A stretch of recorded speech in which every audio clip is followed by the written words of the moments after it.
Hello friends, कैसे हैं आप सब? बढ़िया। चलिए अभी हम सीजी सेट 2019 का मैथ्स का क्वेश्चन पेपर का पहला प्रश्न जो है उसको सॉल्व करेंगे। और जो क्वेश्चन पेपर है उसका सेट ए है, ठीक है। क्वेश्चन पेपर का सेट ए हम सॉल्व कर रहे हैं। पहला क्वेश्चन हमने लिखा है। जब मैं क्वेश्चन पेपर को सॉल्व करने बैठा तो पहले ही क्वेश्चन पे अर्थात इसी क्वेश्चन पे मुझे कुछ गड़बड़ नज़र आने लगा।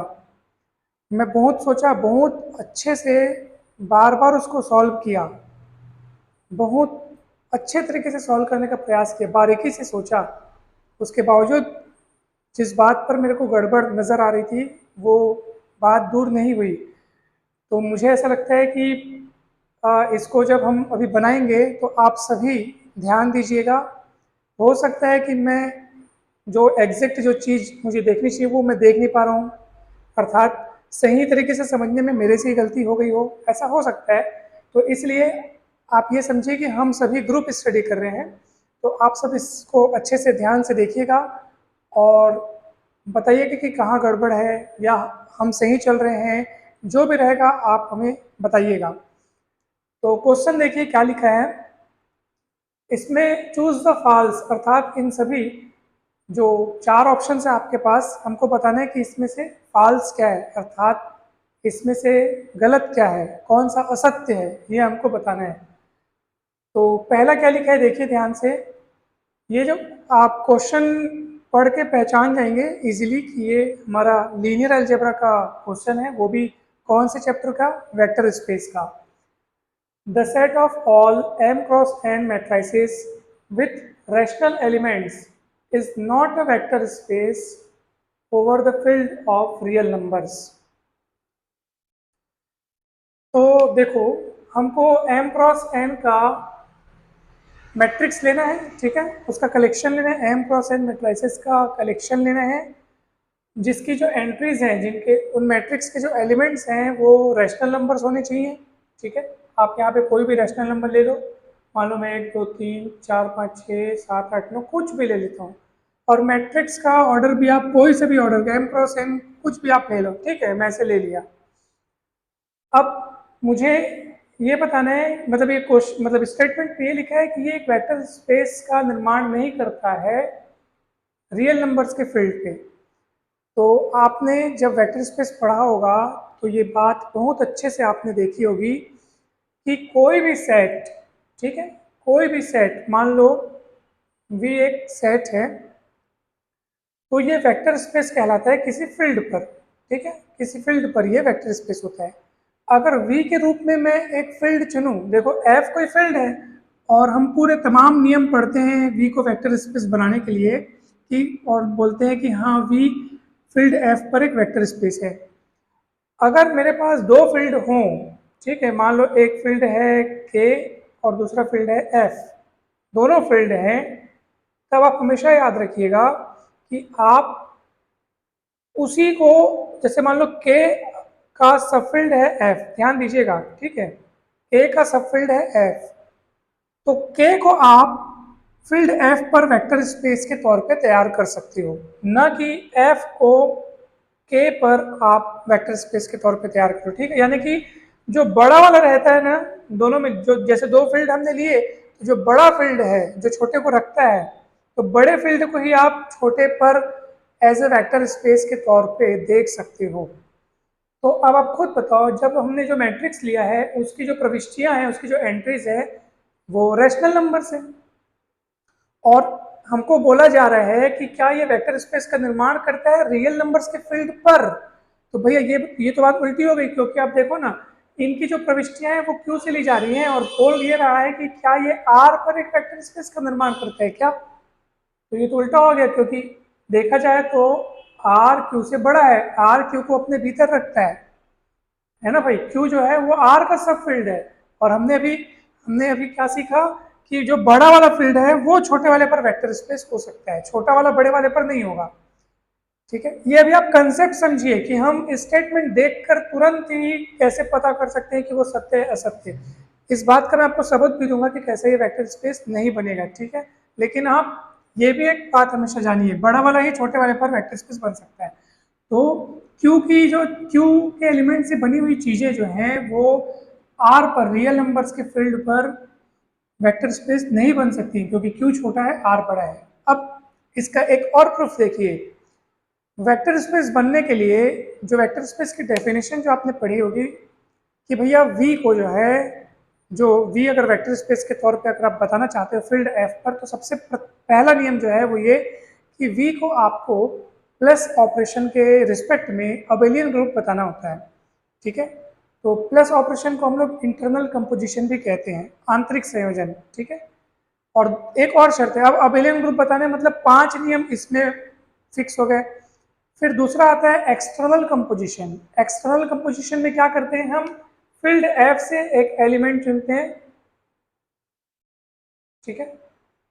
फील्ड एफ से हम एक एलिमेंट चुनते हैं, ए नाम दे दिया उसको मैं, फील्ड एफ के एलिमेंट स्केलर कहलाते हैं। तो कोई एक स्केलर ले लिया और कोई एक वेक्टर ले लिया, अल्फा नाम का वेक्टर, कहाँ से, वी से, ठीक है। तो अगर मैं ए बिलोंग्स टू एफ और अल्फा बिलोंग्स टू वी ले रहा हूँ तो ये जरूर निर्देशित होना चाहिए, इंप्लाई करना चाहिए कि ए अल्फा बिलोंग्स टू वी, ठीक है। अगर मैं कोई आर्बिट्ररी वेक्टर ले रहा हूँ अल्फा वी से और स्केलर ले रहा हूँ ए एफ से, तो दोनों का गुणनफल देखो, एक स्केलर और एक वेक्टर का गुणनफल, इसको इस जो प्रक्रिया है इसको बोलते हैं हम लोग बाह्य संयोजन, एक्सटर्नल कंपोजिशन। बाह्य संयोजन या एक्सटर्नल कंपोजिशन क्यों, क्योंकि आप दो अलग अलग फैमिलीज के बीच एक मेंबर लिया जा रहा है इस फैमिली से, एक मेंबर लिया जा रहा है इस फैमिली से, फिर दोनों के बीच आप कंपोजिशन बिठा रहे हैं, इसलिए इसको एक्सटर्नल कंपोजिशन कहते हैं और वो बिलोंग करना चाहिए वी में। और हम आपको यहाँ पे ये दिखाएंगे कि यही चीज यहाँ पे साबित, मतलब इसी चीज का हम लोग इसी चीज को सिद्ध करना चाहेंगे और सिद्ध नहीं होगा तो हम कह देंगे कि हाँ वो वेक्टर स्पेस नहीं है करके। कैसे, ध्यान से देखिए। अब मान लीजिए हमारे पास कौन सा वेक्टर स्पेस, मतलब जिसको वेक्टर स्पेस के तौर पे बताने को बोल रहा है वो क्या है, मैट्रिसेस का कलेक्शन जिसकी एंट्रीज रियल रैशनल एलिमेंट्स हैं, ठीक है। तो मैंने तो यहाँ पे एक ले लिया, ठीक है, ये बिलोंग्स टू मैं ले लेता हूँ, चलो मैं बिलोंग्स टू ले लेता हूँ, सेट ऑफ क्या बोल रहा है, एम क्रॉस एन मैट्राइसेस, ठीक है। तो मैं बोल देता हूँ ये ए मैट्राइसेस है, एम क्रॉस एक फैमिली बन गई, एम क्रॉस एन मैट्राइसेस का एक कलेक्शन उसमें से ले लिया मैंने। यूँ समझिए कि मैंने इसको वी से लिया है, वेक्टर स्पेस के तौर पे आप इसको देखने लगो फिलहाल, हालांकि सिद्ध नहीं होगा वेक्टर स्पेस, ठीक है। फिलहाल आप इसको देखो वी का एलिमेंट के तौर पे देखो। और मुझे क्या करना है, एक स्केलर चुनना है, कहाँ से, एफ से, ठीक है। एफ कौन है, फील्ड के रूप में यहाँ पे क्या दिया, रियल नंबर्स। चलो रियल नंबर से क्या चुनो आप, जैसे मान लीजिए मैं चुन लिया √2 एक रियल नंबर है, आप सभी को पता होगा, लेकिन ये रैशनल नंबर नहीं है, ये इरेशनल नंबर है। तो भैया अगर इस वी को वेक्टर स्पेस बनना है तो क्या करना पड़ेगा, ए और अल्फा का प्रोडक्ट वी में बिलोंग करवाते हुए दिखाना पड़ेगा। अर्थात ये हमारा स्केलर हो गया और ये हमारा वेक्टर हो गया, इसको आप अल्फा मानो, ठीक है। तो ए अल्फा आप ज्ञात करके देखो तो कितना आता है, तो ए अल्फा ज्ञात करो ना, ए अल्फा मतलब ए मतलब √2 और ये मैट्रिक्स पूरा लिखोगे 1 2 3 4 5 6 7 कुछ भी लिखो आप, और √2 के अंदर गुणा करो। तो जब आप √2 के अंदर गुणा करोगे ऐसे करके तो क्या क्या आएगा बताओ, √2 1 √2, फिर 2√2, उस पूरे एलिमेंट्स में 2 का गुणा हो जाएगा, फिर क्या हो जाएगा 3√2, वही ऐसे करके सब में √2 आ जाएगा। अब मैं आपसे पूछता हूँ क्या इसको आप इसमें बिलोंग करवाते हुए दिखा सकते हो क्या, तो आप बोलोगे अब ये बिलोंग नहीं करेगा सर। तो बोलोगे क्यों नहीं करेगा, क्योंकि आपके पास जो कलेक्शन है, जिन मैट्रिसेस का कलेक्शन है, कैसे मैट्रिसेस का कलेक्शन है, विथ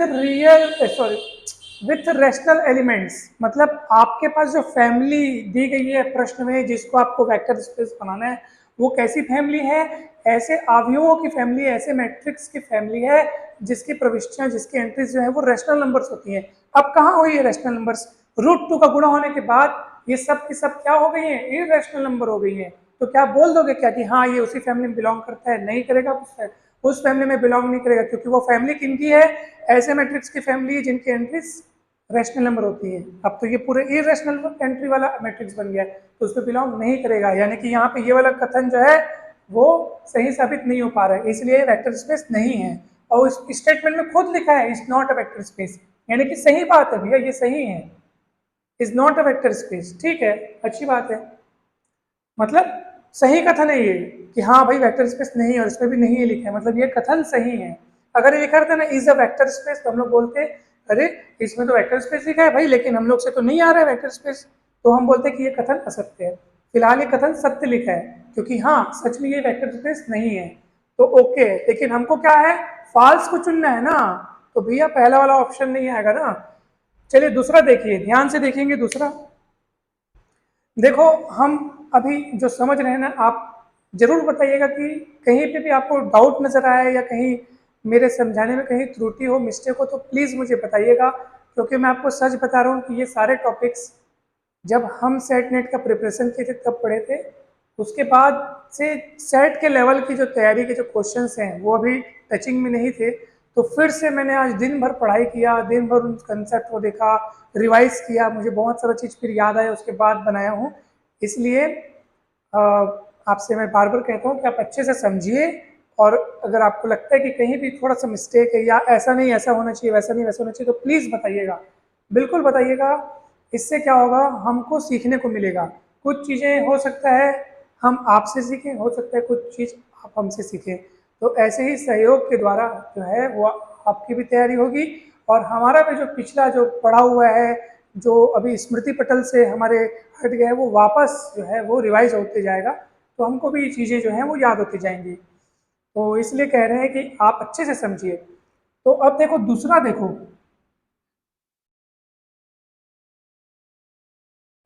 द सेट, उसके बाद सेट कैसे एलिमेंट्स का है आप देखो, तो यहाँ पे देखो आर क्यूब, ठीक है, आर क्यूब हमारे पास एक वेक्टर स्पेस है फील्ड आर पर। अब आर क्यूब है तो आर क्यूब के एलिमेंट कैसे होंगे, ऑर्डर्ड थ्री टपल के रूप में होंगे, है ना, ऑर्डर्ड थ्री टपल। यहाँ पे तीन निर्देशांक होंगे, एक दो तीन, ठीक है ना, तो ऑर्डर्ड थ्री टपल के रूप में होंगे, ए और टू ए प्लस वन, इस तरीके से प्रश्न भी दिया है। और ऑर्डर थ्री ट्रिपल मतलब ए बी सी करके हो सकता है, एक्स वाई जेड रूप में लिख सकते हो, लेकिन मतलब ये जनरल फॉर्म में, जनरल रूप में, लेकिन उसको किस तरह से सजा करके दिया है आप ध्यान से देखो, ए टू ए और टू ए प्लस वन, इस तरह से दिया है। ए बिलोंग्स टू आर बोल रहा है, और बोल रहा है सब स्पेस है भैया। सब स्पेस मतलब कौन, जो खुद भी अपने आप में एक स्पेस हो, ठीक है। किसी भी वेक्टर स्पेस का कोई सबसेट है, उसको आप वेक्टर स्पेस का सबस्पेस कब कहोगे, यदि वो खुद भी अपने आप में क्या हो, एक स्पेस हो, उसी फील्ड के अंतर्गत, उसी फील्ड को, यानी उसी फील्ड पर एक क्या हो, सब स्पेस हो, ठीक है। तो ध्यान दीजिएगा, अच्छे से ध्यान दीजिएगा, अच्छे से ध्यान दीजिएगा। अब भैया देखो, इसको खुद को सब स्पेस हमको सिद्ध, अगर इसको सब स्पेस सिद्ध करना है तो इसको खुद को स्पेस होना चाहिए ना। तो चलिए भैया, स्पेस होने के लिए यानी वेक्टर स्पेस होने के लिए फिर से वेक्टर स्पेस के नियमों को आप याद करो कि भैया प्लस ऑपरेशन के सापेक्ष वो अबेलियन ग्रुप होना चाहिए। तो अबेलियन ग्रुप होने के लिए 5 नियमों का पालन करना चाहिए, संवरक नियम, साचर नियम, और एग्जिस्टेंस ऑफ आइडेंटिटी। तीसरा जो नियम है तत्समक नियम, एग्जिस्टेंस ऑफ आइडेंटिटी, ठीक है, closure law, associative law, existence of identity.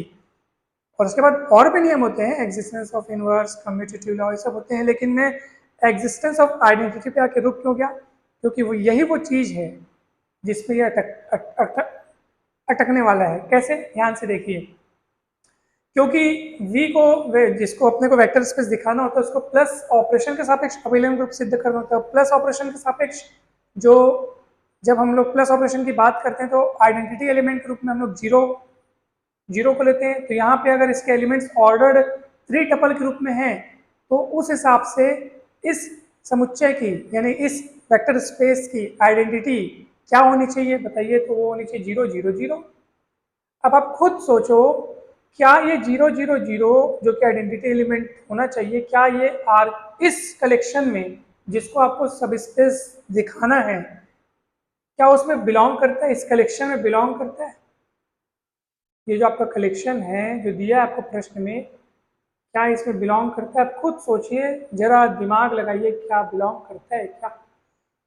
अच्छा, अब सरल शब्दों में ऐसे समझो ना, ए टू ए और टू ए प्लस वन लिखा है, अरे ऐसे क्यों नहीं सोचते कि सर एक काम करो ना, आप यहाँ पे आपको 0 0 0 ही तो लाना है ना, या 0 0 0 को ही हम देखना चाहते हैं ना, तो एक को पहले से तुलना करके देख लो, चलो अरे यार यहाँ पे तो ए है और मुझे क्या चाहिए, 0 चाहिए, तो ए के स्थान पर 0 होना चाहिए। तो एक काम करता हूँ ना, जब ए के स्थान पर 0 रख ही रहा हूँ तो सब में, अब ए की जगह 0 रख रहे हो ना, तो ए वहां भी है, सब में ए की जगह 0 रखो तो क्या मिलेगा, 0, 2 गुणित 0 0, 2 गुणित 0 0 +1, ये +1 ही तो अटका दिया ना पूरा काम। 0 0 0 मिलने की चाहत थी लेकिन 0 0 1 मिल गया। 0 0 0 मिलता तो हम बोल देते अरे हाँ सर इसमें आइडेंटिटी एलिमेंट हमारा बिलोंग करता है ना भाई, तो जिसको हम बोलते हैं शून्य सदिश, क्या बोलते हैं, शून्य सदिश। यहाँ पे वो शून्य सदिश होगा और वो बिलोंग करता है बोलते हैं, अगर ये बिलोंग करता दिखता, ये बिलोंग नहीं करता दिखता है, नहीं कर रहा है, देखो ना। या आप और कोई उपाय अपनाना चाहते हो तो अपना के देख लो, आप 0 0 0 को इस समुच्चय में, इस कलेक्शन में आप बिलोंग करता हुआ नहीं देख पाओगे, नहीं देख सकेंगे। ये अटक गया ना, ये काम अटका दिया हम लोग का, ये जो +1 है ना वो अटका दिया सारा काम, ठीक है। क्योंकि आप कुछ भी रख के देख लो, कुछ भी रख के देख लो, 0 0 ही रखे 0 0 लाने के लिए, ये 1 के कारण काम अटक गया, इसका मतलब ये सब स्पेस नहीं है, ठीक है। और प्रश्न में क्या बोल रहे हैं, प्रश्न में क्या बोल रहे हैं, द सेट इतना इज अ सब स्पेस, मतलब प्रश्न में, मतलब कथन में लिखी बात झूठ है, इसमें सब स्पेस बोल रहे हैं और हम चेक किए तो ये नहीं है, तो प्रश्न के हिसाब से बोल रहे हैं चूज द फॉल्स, उस हिसाब से ये फॉल्स है, तो हमारा ऑप्शन बी होना चाहिए करेक्ट, ठीक है ना। लेकिन बात अभी बची हुई है और रुकिए, अभी देखो तीसरा, द वेक्टर्स, तीसरा ऑप्शन समझते हैं ना, क्योंकि आपने ये समझ लिया अच्छे से, ठीक है। 2 0 0 0 2 0 0 0 2 ये वेक्टर्स दिए हुए हैं और बोल रहे हैं लीनियरली इंडिपेंडेंट है, और बहुत आसानी से चेक कर सकते हो, तीनों वेक्टर्स के साथ आप, तीनों वेक्टर्स के साथ 3 स्केलर ले लो गुणा करके और दोनों तीनों को जोड़ दो, तीनों को जोड़ने के बाद आप उसको 0 वेक्टर के बराबर रख दो, A2 0 0 plus B0 2 B0 2 0 plus C0 0 2 और बराबर 0 0 0 रख दो, सॉल्व करोगे आसानी से आपका ऑल स्केलर्स 0 मिलेंगे और लीनियरली इंडिपेंडेंट है, कथन सत्य है, कोई दिक्कत नहीं है। चौथा देखो, linear span of a subset of a vector space need not be a subspace, ये भी बात मेरे को नहीं जच रही। नीड नॉट मतलब क्या होता है कि भैया जरूरी नहीं है कि एक सब स्पेस हो, इसके बारे में बात बोली जा रही है। Linear span of a subset of a vector space need not be a subspace, कथन में गड़बड़ी है, तो कथन सच में कैसा होना चाहिए, या सही कथन क्या है,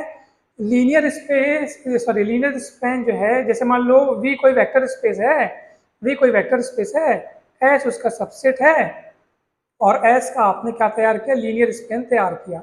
आपको पता होगा लीनियर स्पैन क्या होता है, देखिए मान लीजिए S है अपने पास α1 α2 अल्फा m तक, एक बात की बात, ठीक है।